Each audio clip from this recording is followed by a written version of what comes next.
नमस्ते दोस्तों, वेलकम है आपका करियर कैनवस पर, जहां मिलती है आपको इंटरेस्टिंग और यूजफुल इंफॉर्मेशन सिंपल और शॉर्ट स्टाइल में।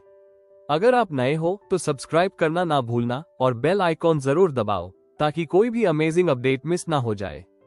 तो आइए आरंभ करते हैं। प्रिय विद्यार्थियों, प्राचीन विश्व की सबसे महान और प्रभावशाली सभ्यताओं में एंशंट इजिप्ट का नाम सबसे ऊपर लिया जाता है। ये सभ्यता लगभग 3000 बीसीई के आसपास अफ्रीका के नॉर्थ ईस्टर्न भाग में रिवर नाइल के किनारे विकसित हुई और लगभग 3000 वर्षों तक निरंतर फलती फूलती रही।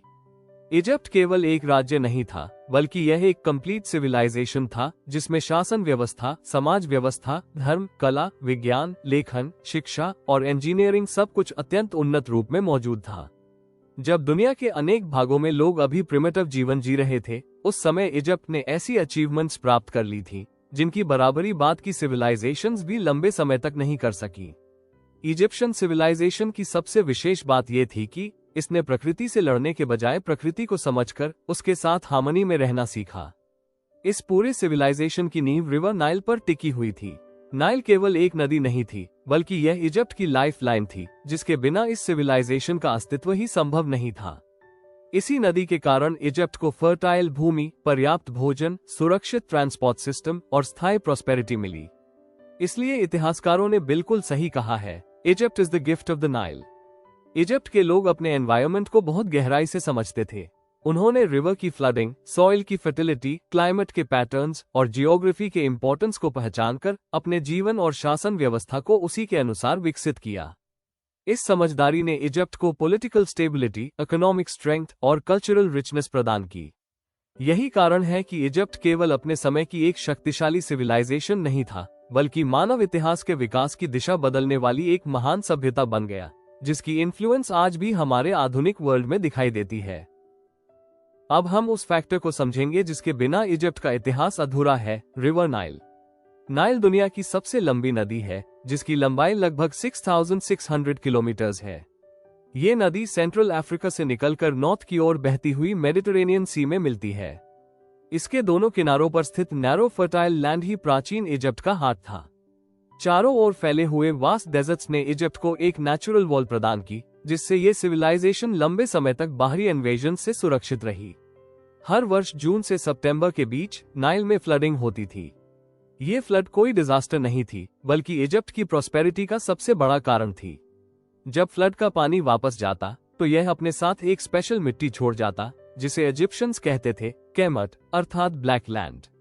ये मिट्टी अत्यंत फर्टाइल थी, जिसने इजिप्ट की एग्रीकल्चर को एक्स्ट्रॉर्डिनरी बना दिया। इस सॉइल की वजह से इजिप्शियंस भरपूर मात्रा में व्हीट, बार्ले, फ्लैक्स और पपायरस उगाते थे। इससे उन्हें फूड सिक्योरिटी मिली, पॉपुलेशन बढ़ी, सरप्लस प्रोडक्शन हुआ और इसी सरप्लस से उन्होंने सिटीज, टेम्पल्स, स्कूल्स और एडमिनिस्ट्रेशन को विकसित किया। नाइल केवल एग्रीकल्चर ही नहीं, बल्कि इजिप्ट का सबसे बड़ा ट्रांसपोर्टेशन हाईवे भी था। बोट्स के द्वारा गुड्स, पीपल और इंफॉर्मेशन पूरे इजिप्ट में ट्रैवल करती थी। अपर इजिप्ट, साउथ और लोअर इजिप्ट, नॉर्थ के बीच कम्युनिकेशन इसी नदी के माध्यम से होता था, जिससे पूरे देश में पॉलिटिकल यूनिटी बनी रही। नाइल ने इजिप्शियंस को कैलेंडर बनाना सिखाया, क्योंकि फ्लडिंग हर साल लगभग सेम टाइम पर होती थी। इसी ऑब्जर्वेशन से उन्होंने 365 डेज कैलेंडर का निर्माण किया, जो आज के मॉडर्न कैलेंडर की फाउंडेशन बना। इजिप्शियंस ने नाइल को गॉड की तरह पूजा। उनके रिलीजियस बिलीफ्स में नाइल को हापी नामक गॉड से जोड़ा गया था। वे मानते थे कि नाइल की फ्लडिंग डिवाइन ब्लेसिंग है और यदि फ्लड न आए तो फैमिन और डिस्ट्रक्शन निश्चित है। इस प्रकार हम देखते हैं कि नाइल ने इजिप्ट को केवल पानी नहीं दिया, उसने उसे food, trade, security, unity, science, religion और सिविलाइजेशन इटसेल्फ दिया। इसीलिए ये बिल्कुल सही कहा गया है कि without the Nile there would be no Egypt. Ancient Egypt की पूरी सिविलाइजेशन एक सेंट्रल फिगर के चारों ओर घूमती थी और वह फिगर था फेरो। इजिप्ट के रूलर्स को फेरो कहा जाता था और यह केवल एक राजा का टाइटल नहीं था, बल्कि एक सेक्रेड आइडेंटिटी थी। फेरो शब्द का अर्थ होता है ग्रेट हाउस, जिसका मतलब था कि वो व्यक्ति पूरे इजिप्ट का सिंबल था, उसकी शक्ति, उसकी अथॉरिटी और उसकी यूनिटी का प्रतिनिधि। फेरो केवल शासन नहीं करता था, बल्कि वो पूरी सिविलाइजेशन की आत्मा माना जाता था। फेरो को इजिप्ट में केवल पॉलिटिकल रूलर या मिलिट्री लीडर नहीं समझा जाता था, बल्कि उसे लिविंग गॉड ऑन अर्थ माना जाता था। इजिप्शियंस का विश्वास था कि फेरो गॉड हॉरस का ह्यूमन फॉर्म है और साथ ही सन गॉड रा का पुत्र है। इसलिए फेरो का हर आदेश डिवाइन माना जाता था। उसकी कही हुई हर बात लॉ बन जाती थी क्योंकि लोग मानते थे कि उसके शब्दों में गॉड्स की इच्छा बोल रही है। फेरो को गॉड्स और कॉमन पीपल के बीच इंटरमीडियरी माना जाता था। फेरो की सबसे बड़ी रिस्पॉन्सिबिलिटी थी मात को बनाए रखना।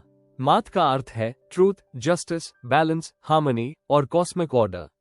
इजिप्शियंस का मानना था कि यदि फेरो मात को ठीक से मेंटेन नहीं करेगा तो पूरे यूनिवर्स में केओस फैल जाएगा, फ्लड गलत समय पर आएगा, क्रॉप्स नष्ट हो जाएंगे, बीमारी फैलेगी और समाज टूट जाएगा।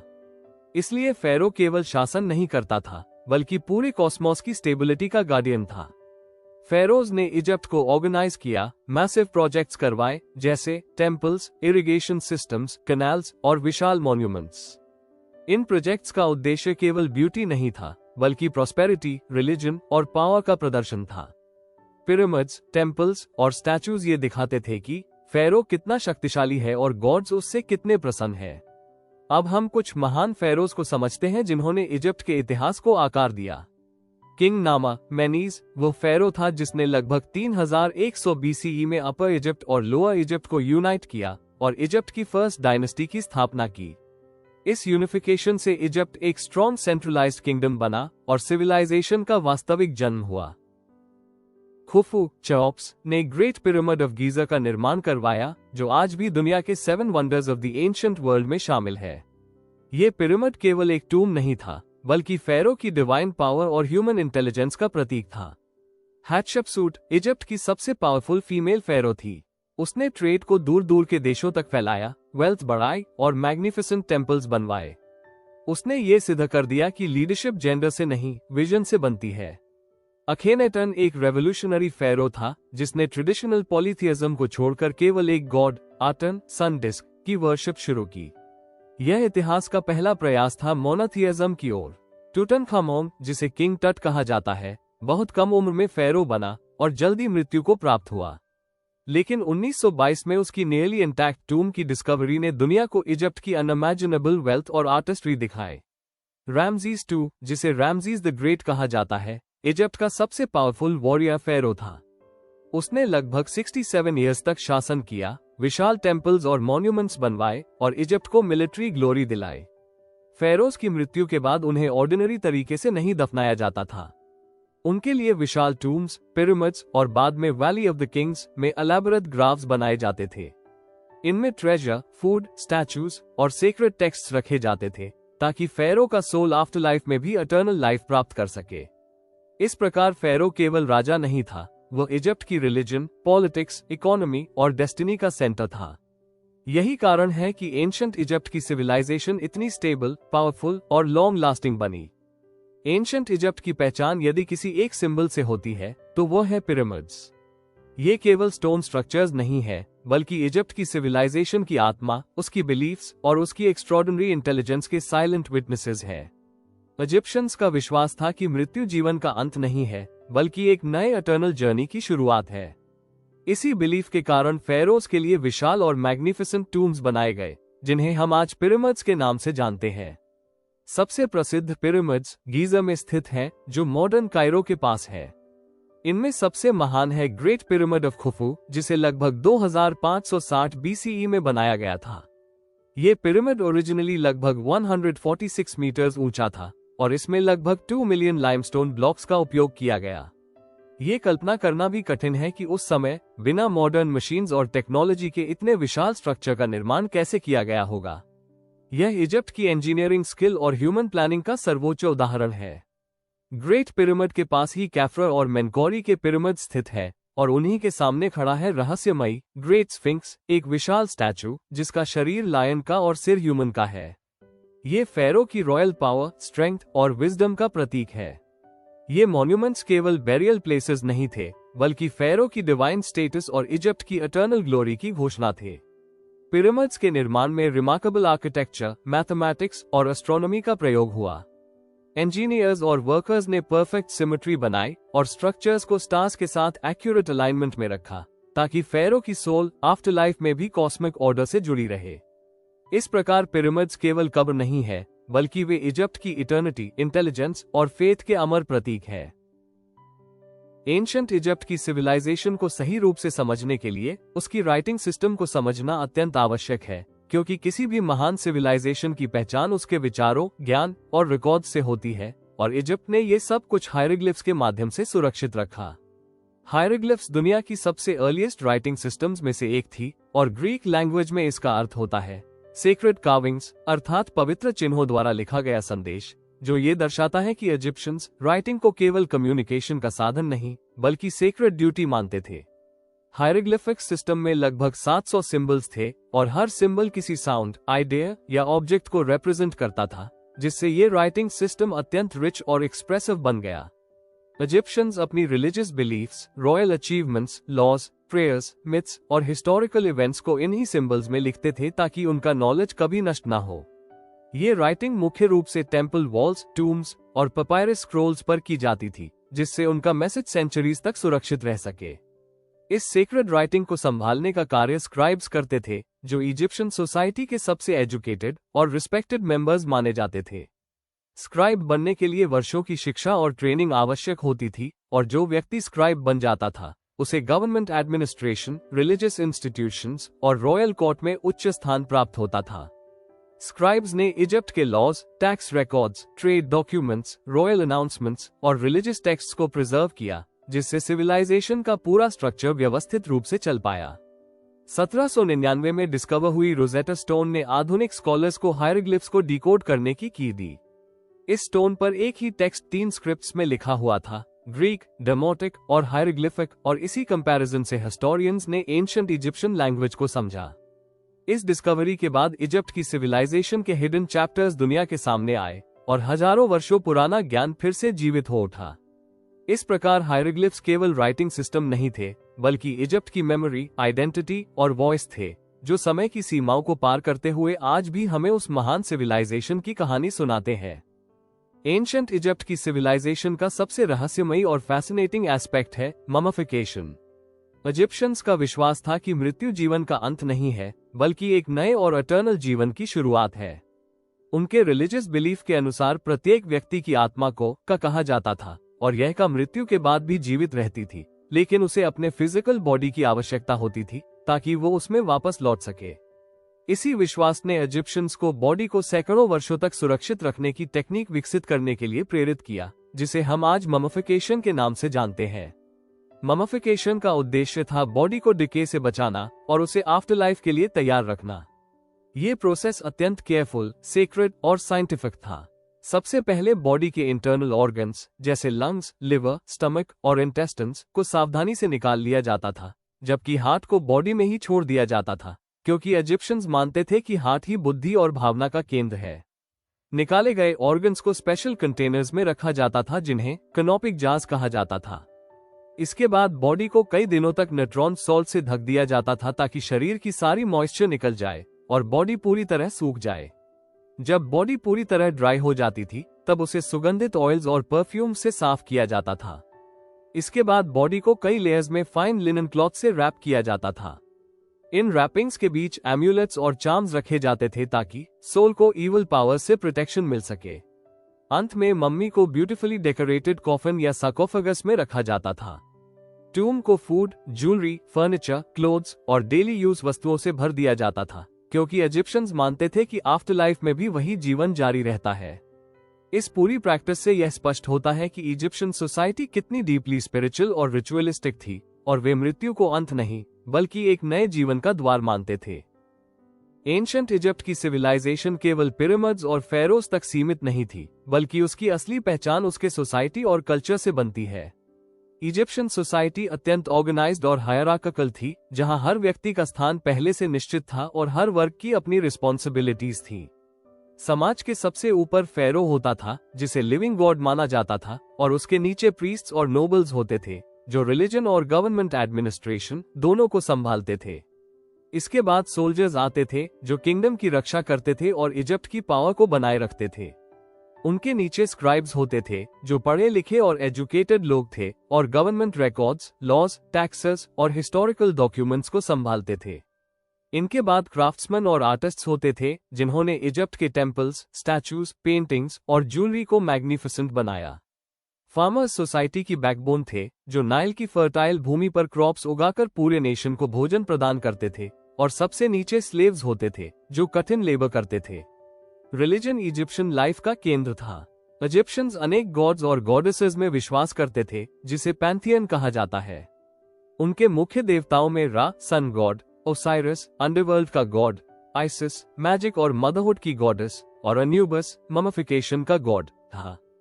Festivals, moral values, laws, education और डेली एक्टिविटीज रिलीजन से डीपली जुड़ी हुई थी। इजिप्शियंस महान आर्टिस्ट्स और ब्रिलियंट इंजीनियर्स थे। उन्होंने इंट्रिकेट ज्वेलरी, विशाल स्टैचूज और जाइगेंटिक टेम्पल्स का निर्माण किया।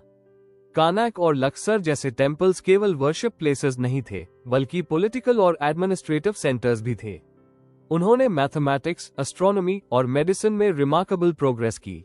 उन्होंने कैलेंडर बनाया, स्टार्स का अध्ययन किया और सर्जिकल प्रैक्टिसेस विकसित की जिनका इन्फ्लुएंस बाद की सिविलाइजेशंस पर गहराई से पड़ा। इस प्रकार इजिप्शियन सोसाइटी और कल्चर ने मानव हिस्ट्री को एक स्ट्रॉन्ग फाउंडेशन प्रदान की।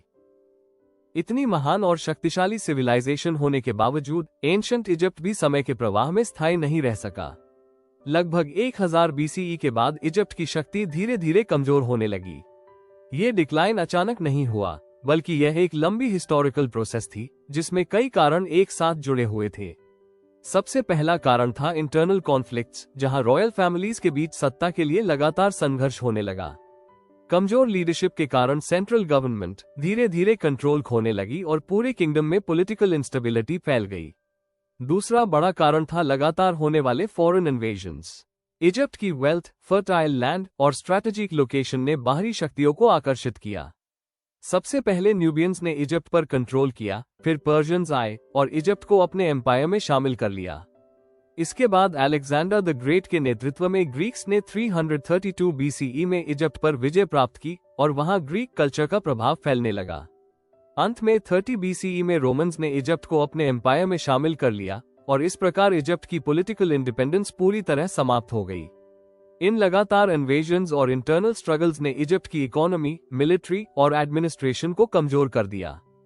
फेरोज की डिवाइन अथॉरिटी पर लोगों का विश्वास भी धीरे धीरे समाप्त होने लगा। लेकिन इजिप्ट का पतन केवल सत्ता का पतन नहीं था, क्योंकि उसकी सिविलाइजेशन ने दुनिया को जो नॉलेज दिया था वो कभी नष्ट नहीं हुआ।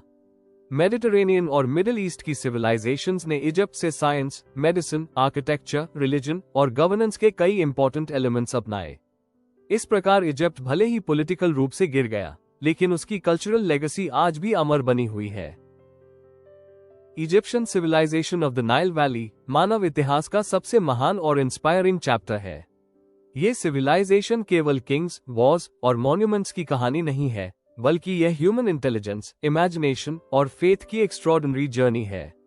हजारों वर्ष पहले विकसित होकर भी इजिप्ट ने ऐसे अचीवमेंट्स दिए जिनकी बराबरी सदियों बाद की सिविलाइजेशंस ने की। फेरोज की लेगेसी आज भी पूरी दुनिया को आश्चर्य में डाल देती है। पिरामिड्स का मिस्ट्री आज भी साइंटिस्ट्स को सोचने पर मजबूर करता है और हायरोग्लिफ्स की ब्यूटी हमें एंशिएंट नॉलेज से जोड़ती है। इजिप्शियंस ने रिलीजन, आर्ट, साइंस और आर्किटेक्चर को इस तरह ब्लेंड किया कि उन्होंने सिविलाइजेशन की एक नई डेफिनेशन बना दी।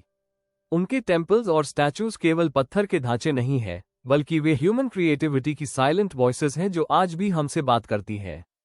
उनकी सोसाइटी डिसिप्लिन, ऑर्गेनाइजेशन और कोऑपरेशन का महान उदाहरण थी। उनका नॉलेज मैथमेटिक्स, एस्ट्रोनॉमी और मेडिसिन में अत्यंत एडवांस था, जिसने बाद की सिविलाइजेशंस को दिशा दी और मॉडर्न वर्ल्ड को मजबूत फाउंडेशन प्रदान की। सबसे महत्वपूर्ण सत्य यह है कि नाइल केवल एक रिवर नहीं थी। नाइल इजिप्ट की आत्मा थी।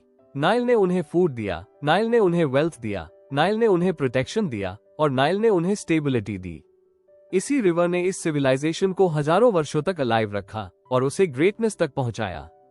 इसलिए जब हम एंशिएंट इजिप्ट की बात करते हैं तो हम केवल अतीत को नहीं देखते, बल्कि मानव सभ्यता की फाउंडेशन को समझते हैं। इजिप्ट हमें सिखाता है कि जब इंसान नेचर को समझकर उसके साथ हार्मनी में चलता है, तब वो इतिहास की सबसे महान सिविलाइजेशंस बना सकता है। Thank you. अगर वीडियो पसंद आया हो तो एक लाइक जरूर कर देना और कमेंट में बताओ आपका क्या थॉट है। चैनल को सब्सक्राइब करो और शेयर करो अपने दोस्तों के साथ। नॉलेज बढ़ाओ फन के साथ। मिलते हैं नेक्स्ट वीडियो में, तब तक के लिए stay curious and keep learning and follow the career canvas, freedom to dream big.